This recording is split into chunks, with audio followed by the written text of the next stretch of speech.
Cette vidéo est la troisième partie du cours de théorie des mécanismes et elle fait appel à des notions présentées dans les deux premières parties. Si vous souhaitez revoir le début du cours, vous pouvez retrouver les liens vers les deux premières vidéos dans la description. Bonjour à tous. Dans cette troisième vidéo de théorie des mécanismes, on va s'intéresser à la détermination du degré d'hyperstatisme H d'un mécanisme dans un premier temps.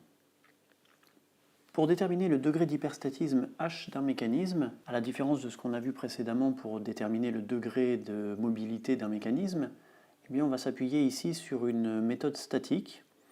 Donc pour un graphe de structure comportant S solides en incluant le bâti et N liaisons possédant chacune pk inférieure à 5 inconnues d'action mécanique transmissible, on va pouvoir définir le degré d'hyperstatisme d'un mécanisme comme le nombre entier H appartenant à N tel que H est égal à IS moins RS, avec IS le nombre d'inconnus d'action mécanique transmissibles par les liaisons du mécanisme, et RS le rang du système de ES égale 6 fois S-1 équation, issue de l'application du principe fondamental de la statique sur chacun des S-1 solides, puisque, bien sûr, le bâti ne peut pas être isolé.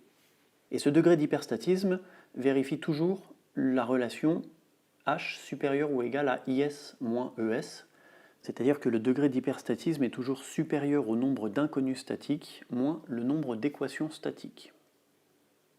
On a donc cette relation, H est égal à IS moins RS est supérieur ou égal à IS moins ES.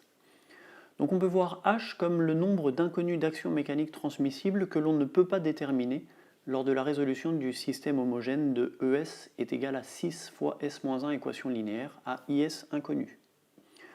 Autrement dit, le paramètre H correspond aussi au nombre de paramètres d'action mécanique transmissible qu'il faudra imposer si on veut vraiment obtenir une solution unique pour ce système d'équations. Et puis, d'un point de vue vocabulaire, si ce degré d'hyperstatisme H est égal à 0, alors on dira que le mécanisme est isostatique. Et inversement, bien sûr, si un mécanisme est isostatique, alors son degré d'hyperstatisme H est égal à 0. Pour déterminer le degré d'hyperstatisme d'un mécanisme, il faudra dans un premier temps effectuer les S-1 études dynamiques ou statiques indépendantes et écrire les 6 fois S-1 équations scalaires faisant intervenir les IS inconnus d'action mécanique transmissible. Alors je note ici études dynamiques ou études statiques, c'est tout à fait équivalent dans la mesure où le principe fondamental de la statique est un cas particulier du principe fondamental de la dynamique. Une fois qu'on aura effectué cette étape, eh bien on pourra passer à la deuxième étape qui est de mettre ce système d'équations sous la forme d'un système linéaire que l'on va exprimer sous forme matricielle, donc avec une matrice A de 6 fois S-1 lignes correspondant aux 6 fois S-1 équations du système, et IS colonne correspondant aux IS inconnus d'action mécanique transmissible. Cette matrice A va être en produit avec une matrice colonne que l'on pourra appeler vecteur d'inconnus. Et donc sur chacune des lignes de cette matrice, on va retrouver une des inconnues d'action mécanique transmissible. Et puis tout ça est égal à une matrice colonne également de 6 fois S-1 ligne et une colonne dans lesquelles on va retrouver les actions mécaniques extérieures appliquées sur le système. Une fois qu'on a représenté notre système sous cette forme matricielle, eh bien on va utiliser l'algorithme du pivot de Gauss par exemple pour mettre la matrice A sous forme diagonale. Et en faisant ça, on va pouvoir identifier toute une série de lignes pour lesquelles le pivot, c'est-à-dire le terme sur la diagonale, est non nul, et puis éventuellement quelques lignes en fin de matrice pour lesquelles le pivot est nul. Et pour toutes ces lignes pour lesquelles le pivot est nul, eh bien les colonnes correspondantes vont permettre d'identifier le degré d'hyperstatisme du mécanisme. Cette opération permet de déterminer le rang du système, c'est-à-dire le rang de la matrice A. Alors on peut s'intéresser à cet exemple très simple dans lequel on a un solide 2 qui est en liaison avec un solide 1 par l'intermédiaire de deux liaisons sphériques respectivement centrées au point A et B. Eh bien si on veut déterminer le degré d'hyperstatisme de ce système, on va procéder selon la méthode présentée, c'est-à-dire que l'on va isoler le solide 2, appliquer le principe fondamental de la statique sur le solide 2, écrire le système des équations et identifier grâce au rang du système le degré d'hyperstatisme. Alors pour appliquer le principe fondamental de la statique sur le solide 2, il faut dans un premier temps écrire les torseurs des actions mécaniques transmissibles entre 1 et 2. Donc voilà ici, puisqu'on a des liaisons sphériques, les torseurs d'actions mécaniques transmissibles par la liaison 1 au point A et par la liaison 2 au point B. On retrouve à chaque fois les trois composantes de translation x12, y12, z12. Et puis bien sûr, dans la liaison sphérique, les rotations sont libres, donc la composante de moment au point A pour la liaison 1 et la composante de moment au point B pour la liaison 2 est nulle. Pour pouvoir appliquer le principe fondamental de la statique, il faut exprimer ces deux torseurs au même point. On peut choisir par exemple le point A. Et voilà ici les éléments de réduction du torseur de l'action mécanique numéro 2 exprimés au point A. Donc on retrouve bien sûr la résultante inchangée, x12,2 suivant x, plus y12,2 suivant y, plus z12,2 suivant z. Et pour le moment, eh bien le moment en A est égal au moment en B qui était nul, plus le vecteur déplacement L porté par x, en produit vectoriel avec la résultante, et ça nous permet de retrouver une composante moins LZ12,2 suivant y, et une composante LY12,2 suivant z. Ensuite, le principe fondamental de la statique nous dit que l'action mécanique exercée par 1 sur 2 par l'intermédiaire de la liaison 1, plus l'action mécanique exercée par 1 sur 2 par l'intermédiaire de la liaison 2, plus des éventuelles actions mécaniques extérieures appliquées sur 2, est égale à un torseur nul. Alors sans rien supposer à propos des actions mécaniques extérieures exercées sur 2, eh bien on peut simplement dire qu'au point A, l'extérieur applique sur 2 une action mécanique telle qu'il existe une composante de résultante x extérieure dans la direction x, une composante de résultante y extérieure dans la direction y, une composante de résultante z extérieure dans la direction z. Et puis de la même manière, on ne présuppose rien non plus sur les composantes de moment, et on supposera existantes les composantes L extérieures, M extérieures et N extérieures. L'application du principe fondamental de la statique nous donne alors ce système-là. En résultante, on va retrouver donc ces trois équations x12,1 plus x12,2 plus x extérieur égale à 0, y12,1 plus y12,2 plus y extérieur égale 0, z12,1 plus z12,2 plus z extérieur égale à 0. Et puis pour les trois équations de résultante, on va retrouver L extérieur est égal à 0, moins LZ12,2 plus M extérieur est égal à 0, et enfin LY12,2 plus N extérieur est égal à 0. Pour représenter ce système sous forme matricielle, on va donc considérer que notre vecteur solution est constitué des inconnus des actions mécaniques extérieures, donc c'est-à-dire que toutes les composantes x extérieure, y extérieure, z extérieure et ainsi de suite, on va les ramener à droite de chacune des équations. Et finalement, le système représenté sous forme matricielle va pouvoir se mettre de cette façon-là, c'est-à-dire que dans la première ligne de la matrice A, eh bien, on va retrouver les coefficients moins 1 fois x12,1, moins 1 fois x12,2 est égal à x extérieur. La deuxième équation, qui était la deuxième équation de résultante, c'était y12,1 plus y12,2 est égal à moins y extérieur. Et donc ça nous donne bien ici moins 1 en coefficient sur les colonnes représentatives des inconnus y12,1 et y12,2. Et puis de la même manière, pour la troisième équation, moins z12,1 moins z12,2 est égal à z extérieur. La quatrième équation, c'était l'équation L extérieur est égal à 0. Et puis les cinquième et sixième équations, LZ12,1 est égal à M extérieur et moins LZ12,2 est égal à N extérieur. Pour mettre ce système sous forme matricielle, on va ici permuter un certain nombre de lignes et de colonnes de manière à ramener des termes non nuls sur le début de la diagonale. Alors par exemple, on peut commencer par inverser les colonnes 2 et 3 de ce système d'équations. Et pour rappel, lorsque l'on inverse deux colonnes de la matrice A, eh bien, il faut inverser également les lignes correspondantes du vecteur d'inconnu. Donc si j'inverse ici les colonnes 2 et 3, je vais arriver à ce résultat qui est présenté ici, donc avec cette fois-ci un moins 1 qui est arrivé sur le deuxième terme de la diagonale. Et puis on remarquera effectivement que dans le vecteur solution, j'ai inversé les lignes x12,2 et y12,2 de manière à garder un système qui est identique à son expression précédente. Ensuite, si je veux ramener un terme non nul en troisième position sur la diagonale, eh bien on pourra par exemple ici inverser les colonnes 3 et 5. Et on pensera bien évidemment à inverser également les inconnus x12,2 et z12,1 dans le vecteur solution. Donc ça nous ramène à cette solution-là. Ensuite, pour continuer à construire notre diagonale, eh bien on peut par exemple, puisqu'on est ici dans les permutations de colonnes, ramener le terme plus L qui est situé sur la sixième colonne en cinquième position de la diagonale. Donc pour ça, on va inverser les colonnes 5 et 6, et encore une fois, on pensera bien également à inverser les inconnus x12,2 et z12,2 du vecteur inconnu. On arrive alors à cette expression-là du système. Et enfin, pour terminer, on pourra inverser maintenant les lignes numéro 4 et 6 pour ramener le terme moins L qui est sur la sixième ligne en quatrième position de la diagonale.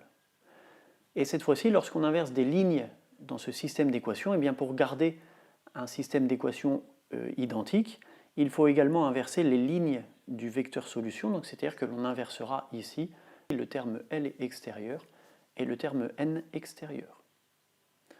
On arrive finalement à ce système-là, et donc sur ce système, qui est maintenant sous forme diagonale, on identifie 5 termes sur la diagonale qui sont non nuls. Ce sont les coefficients moins 1, moins 1, moins 1, moins L et plus L. Et on identifie ici un dernier terme qui est égal à 0. Et donc le degré d'hyperstatisme du système va pouvoir se déterminer avec la relation que j'ai présentée il y a quelques instants, à savoir h est égal au nombre d'inconnus statiques moins le rang du système. On identifie ici, grâce à notre vecteur d'inconnus, le fait que notre système possède 6 inconnus statiques. Donc ce sont les x12, y12, z12 pour les deux liaisons 1 et 2. On vient d'identifier que le rang du système est égal à 5, et on peut donc déterminer h est égal à 6 moins 5, c'est-à-dire 1. Ce système est donc hyperstatique de degré 1. Alors pour vous entraîner, vous pourrez également traiter cet exemple-là, qui est tout aussi simple. On a un solide 2 qui est en liaison avec un solide 1 par l'intermédiaire de deux liaisons pivots glissants de direction AX et BX. On rappelle ici les torseurs des actions mécaniques transmissibles dans ces deux liaisons, donc c'est-à-dire que les mouvements de translation et de rotation autour des axes X sont autorisés. Donc on va retrouver en résultante les composantes Y12 et Z12, 1 ou 2 bien sûr selon que l'on s'intéresse à la liaison 1 ou à la liaison 2, et puis en moment on va retrouver les composantes M12 et N12, là encore avec cet exposant 1 ou 2 selon que l'on s'intéresse à la liaison 1 ou à la liaison 2. Et donc la question ici est bien sûr de déterminer le degré d'hyperstatisme H de ce mécanisme. On peut s'intéresser maintenant à l'influence du degré d'hyperstatisme. Ce degré d'hyperstatisme a une forte implication technologique parce qu'il est directement lié à la rigidité des mécanismes. On peut voir les choses de cette façon-là. Si je reviens par exemple sur l'exemple de ces deux liaisons sphériques, eh bien si l'on exerce un effort sur le solide 2 dans le sens x+, par exemple, pour que le solide 2 soit maintenu en équilibre, il faut que le solide 1 puisse exercer sur le solide 2 une action mécanique dans le sens x-.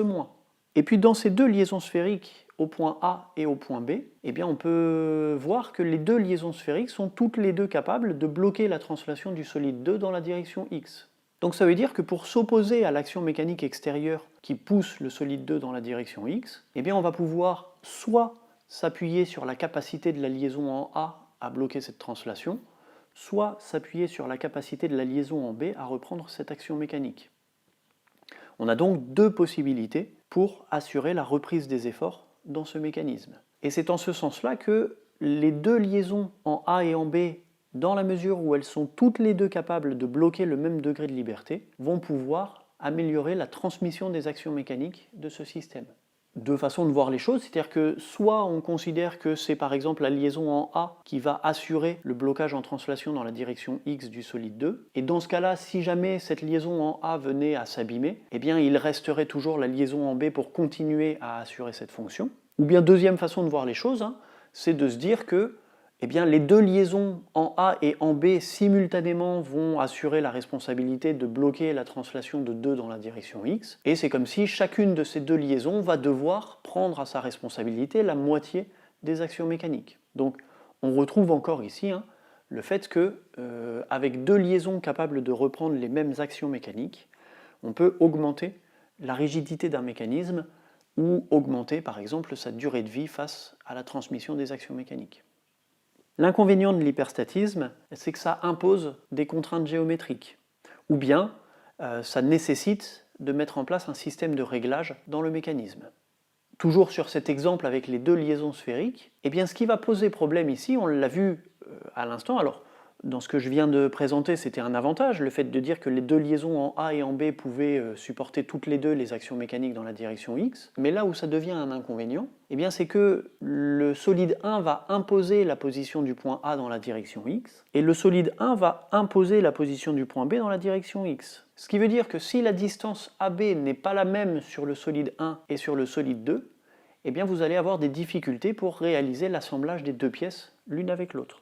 Les deux possibilités pour résoudre ce problème, c'est soit de mettre en place un dispositif de réglage, c'est-à-dire ici par exemple de mettre en place une liaison glissière entre deux parties du solide 2 qu'on pourrait appeler 2.1 liées au point A et 2.2 liées au point B, de manière à pouvoir régler la longueur L2, et une fois que cette longueur L2 est ajustée à la valeur de L1, eh bien on serre cette liaison glissière de sorte que l'on n'a plus qu'un seul solide. Donc voilà cette première possibilité en utilisant un élément de réglage. Et puis la deuxième possibilité pour résoudre l'hyperstatisme, eh bien c'est de modifier les liaisons du mécanisme. On a vu ici que ce qui bloquait le système, c'est le fait que la longueur L1 doit être égale à la longueur L2 compte tenu des deux liaisons sphériques. Eh bien ce qu'on peut faire, c'est alléger les liaisons qui sont proposées pour remplacer par exemple la liaison sphérique au point B par une liaison sphère-cylindre d'axe BX. Et de cette façon, puisque la liaison sphère-cylindre autorise une translation libre dans la direction X, eh bien si la longueur L2 est plus grande que prévu, le point B se décalera légèrement vers la droite par exemple, mais ça n'empêchera pas la mise en position de 2 par rapport à 1 en respectant les deux liaisons sphériques et sphère-cylindre. Voilà ici les deux solutions permettant de résoudre l'hyperstatisme. Là encore, sur ce deuxième exemple avec les deux liaisons pivot glissants d'axe parallèle, on peut s'intéresser à identifier les contraintes géométriques de l'hyperstatisme de ce mécanisme.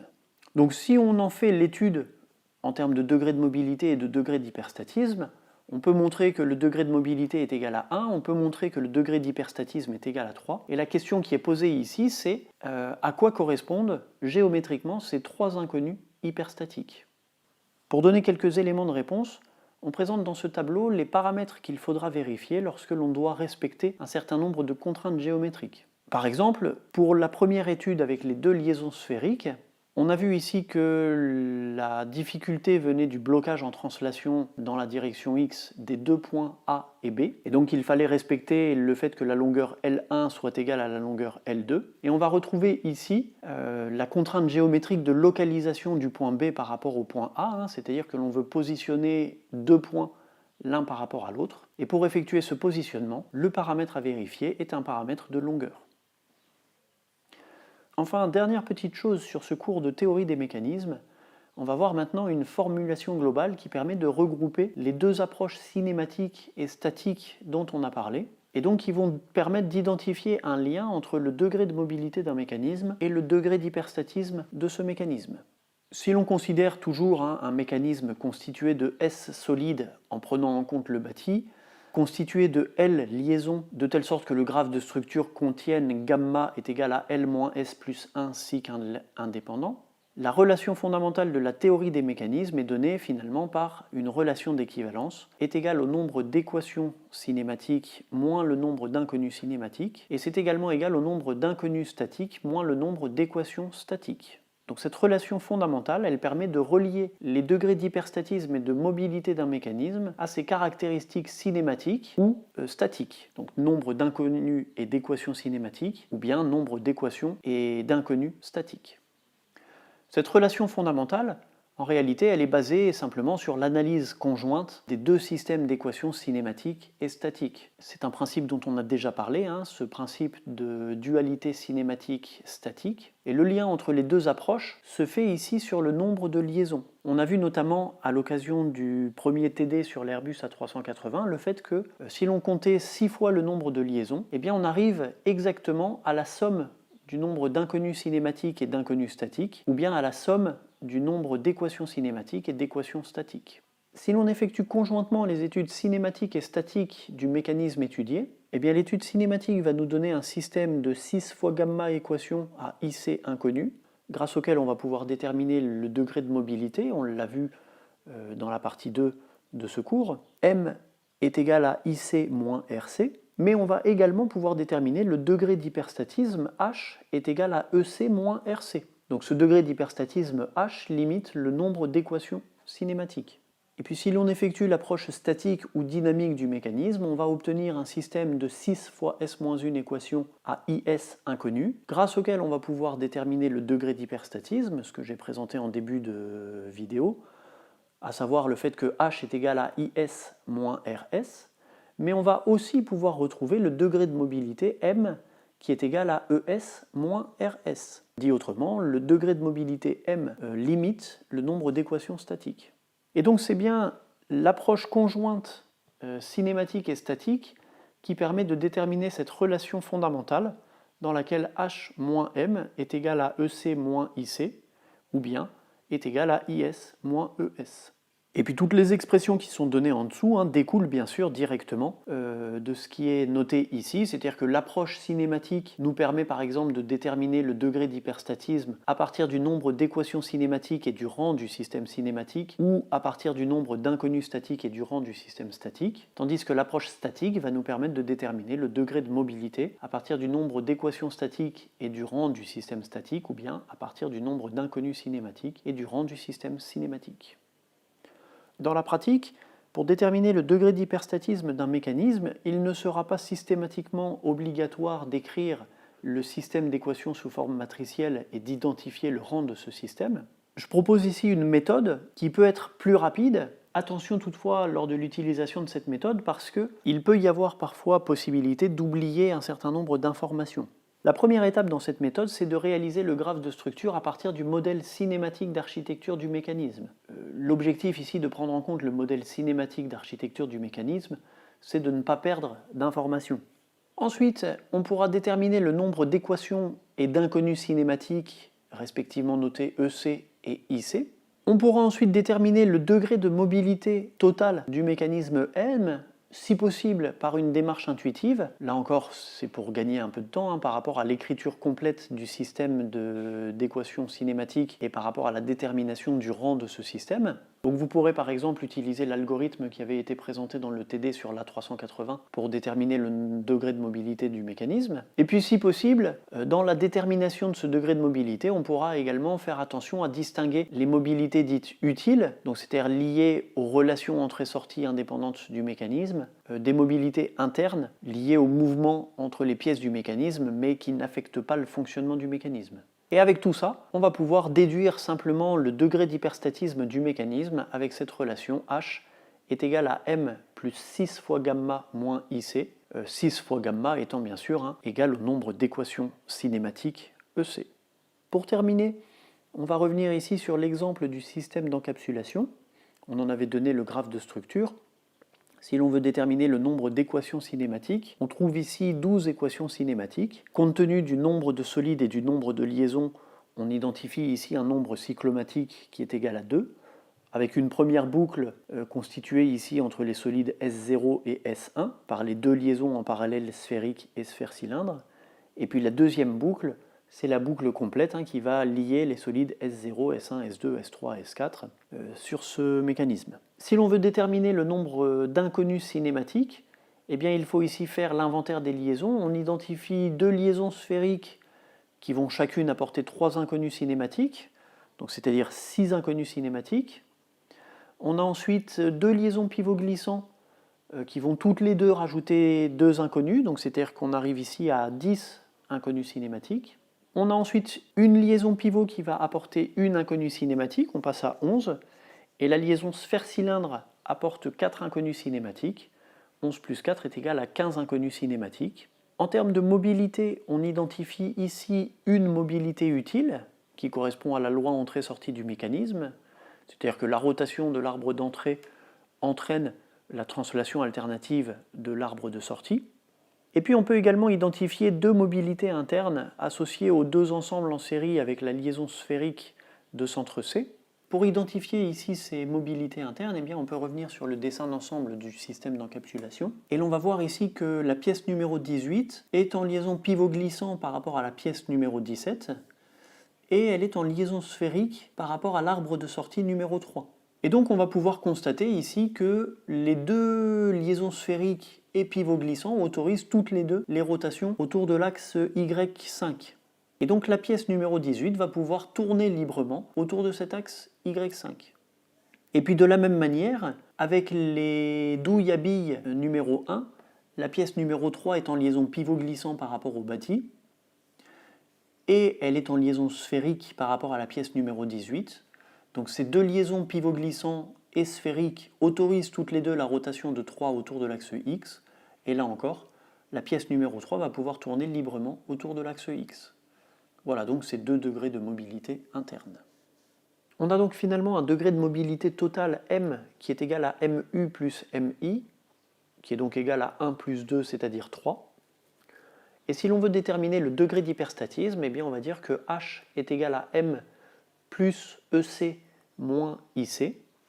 Et en l'occurrence, on va ici retrouver H est égal à 3 plus 12 moins 15. 3 plus 12 étant égal à 15, on retrouve bien 15 moins 15 égale à 0, c'est-à-dire que ce système d'encapsulation, du moins dans cette modélisation-là, est un système hyperstatique.